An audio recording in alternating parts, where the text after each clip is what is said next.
اعوذ باللہ من الشیطان الرجیم بسم اللہ الرحمن الرحیم نحمدہ و نصلی علی رسولہ الکریم۔ پچھلے دنوں لاک ڈاؤن کے حوالے سے ایک تحریر سننے کو ملی کہ جس کا عنوان تھا کرۂ ارض مرمت کے لیے بند ہے۔ جی ہاں، یہ سائن بورڈ، یہ تحریر آپ نے اکثر آفیسز، بلڈنگز، ریسٹورنٹس کے آگے لکھی ہوئی دیکھی ہوگی جو زیر مرمت ہوتے ہیں۔ یہ عبارت اس لیے لکھی جاتی ہے تاکہ مرمت کرنے والے مزدور اور ٹیکنیکل اسٹاف پوری یکسوئی کے ساتھ اس عمارت، اس جگہ کی مرمت یا تعمیر کر سکیں، اور دوسرے یہ کہ آنے جانے والے حضرات گاڑیوں کو نقصان بھی نہ پہنچے۔ یعنی آئسولیشن، لاک ڈاؤن یا تنہائی آپ کو مدد دیتی ہے کسی کام کو یکسوئی کے ساتھ کرنے کے لیے، لیکن لاک ڈاؤن، تنہائی اس سے بھی بڑھ کر ایک چیز ہے۔ ہم نے کسی زمانے میں ایک سیاستداں کا انٹرویو سنا تو سیاستداں سے رپورٹر نے کہا کہ سنا ہے سرکار آپ کو جیل میں ڈالنے کی تیاری کر رہی ہے۔ ان صاحب نے مسکراتے ہوئے جواب دیا، یہ تو میرے لیے بڑی خوشی کی بات ہوگی۔ پوچھنے والے نے پوچھا، وہ کیسے؟ جیل کی زندگی اور خوشی کی بات؟ تو انہوں نے جواب دیا کہ میں کافی عرصے سے سوچ رہا تھا کہ کوئی کتاب لکھوں،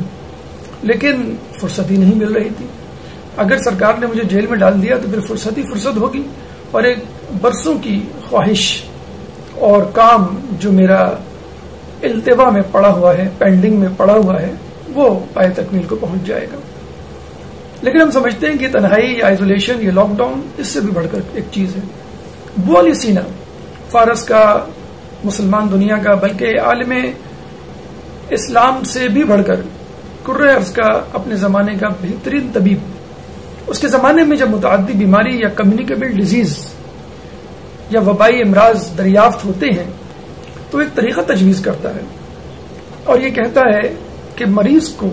40 دن کے لیے باقی تمام لوگوں سے الگ کر دیا جائے، تنہائی، خلوت، آئسولیشن، لاک ڈاؤن میں ڈال دی جائے، کم از کم 40 دن۔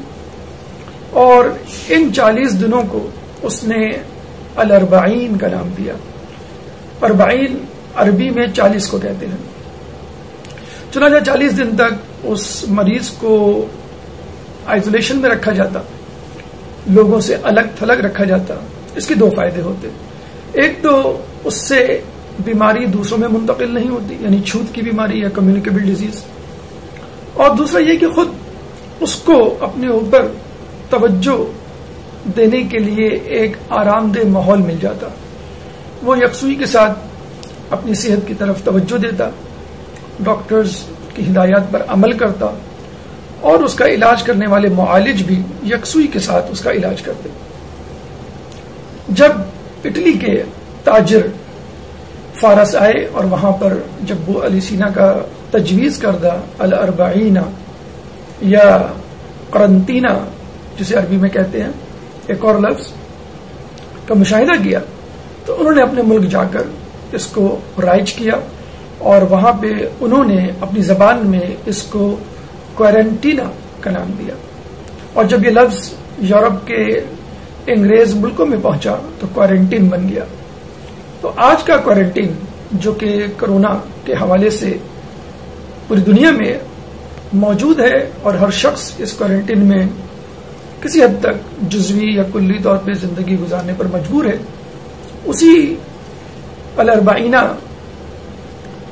جو کہ تجویز کیا گیا تھا ابو علی سینا نے سے فائدہ اٹھا رہا ہے۔ لیکن یہاں پر ایک بات ذہن میں آتی ہے، کیا فقط انسان کے جسم کو تصحیح کی، مرمت کی ضرورت ہوتی ہے؟ آپ نے عمارتوں کی مرمت دیکھ لی، آپ نے انسان کے جسم کی مرمت دیکھ لی، اور آپ نے یہ بھی دیکھ لیا کہ فرصت اور تنہائی اور خلوت جو ہے وہ انسان کو بہت سارے ایسے کاموں کی طرف متوجہ کر دیتی ہے کہ جس کے لیے اس کے پاس ٹائم نہیں۔ اب آئیے ایک حدیث کی طرف کہ جس میں رسول اللہ فرماتے ہیں کہ اگر انسان 40 دن تک گناہوں کو ترک کرے اور نیکیوں کی طرف رغبت کرے تو اللہ تعالیٰ اس کے دل سے حکمت کے چشمے اس کی زبان پر جاری کر دیتا ہے۔ یعنی 40 دن کا قرنطینہ، کوارنٹین آئسولیشن، لاک ڈاؤن، گوشہ تنہائی، خلوت، جو بھی کہہ لیں آپ کو ایک حکیم بنا دیتا ہے، آپ کو ایک صالح انسان بنا سکتا ہے، آپ کو متقی اور پرہیزگار مومن کی شکل میں ڈھال سکتا ہے، بشرط یہ کہ اس لاک ڈاؤن کا پازیٹیو یوز کیا جائے اور اپنے جسم ہی نہیں بلکہ اپنے اندر موجود روح کی مرمت کی جائے، اس میں موجود خامیوں، لغزشوں، خطاؤں اور گناہوں کا تدارک کیا جائے، نیکیوں کی طرف، واجبات کی طرف، مستحبات کی طرف، تاکیدات کی طرف،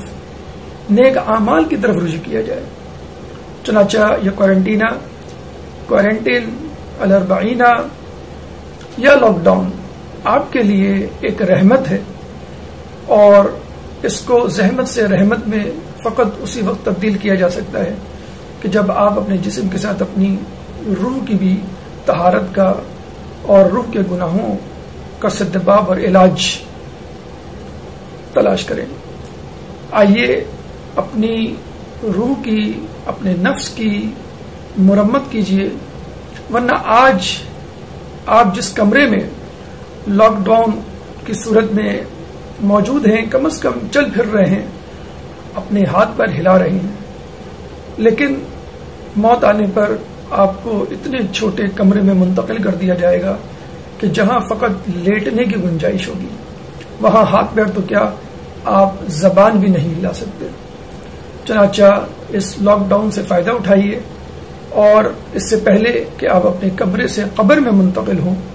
اپنا تزکیہ نفس کر لیجئے، اور رسول کی حدیث کے مطابق کم از کم 40 دن، چونکہ رمضان المبارک قریب ہے، اپنے آپ کو اس طہارت کے، اس تزکیہ نفس کے عمل سے گزاریے تاکہ آپ کی روح آپ کے جسم کے ساتھ پاک و پاکیزہ ہو جائے۔ وما علینا الا البلاغ۔